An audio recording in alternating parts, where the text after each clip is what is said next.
بسم اللہ الرحمن الرحیم۔ حضرت ابو سعید خضری رضی اللہ تعالیٰ عنہ سے روایت ہے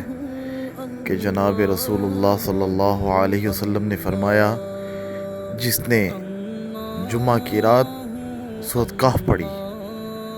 اس کے اور بیت اللہ کے درمیان نور کی روشنی ہو جاتی ہے۔ حضور نبی کریم صلی اللہ علیہ وسلم نے ارشاد فرمایا، جس نے جمعہ کے دن سورۃ کہف پڑھی، اس کے قدموں کے نیچے سے لے کر آسمان تک نور پیدا ہو جاتا ہے، جو قیامت کے دن اس کے لیے روشن ہوگا، اور ان دو جمعوں کے درمیان والے گناہ معاف کر دیے جاتے ہیں۔ حضرت علی رضی اللہ تعالیٰ عنہ سے روایت ہے کہ رسول اللہ صلی اللہ علیہ وسلم نے فرمایا، جس نے جمعہ کے دن سورۃ کہف تلاوت کی، وہ 8 دن تک فتنوں سے بچا رہے گا، اور اگر اس درمیان دجال کا خروج بھی ہو جائے تو وہ اس کے فتنے سے بھی بچا رہے گا۔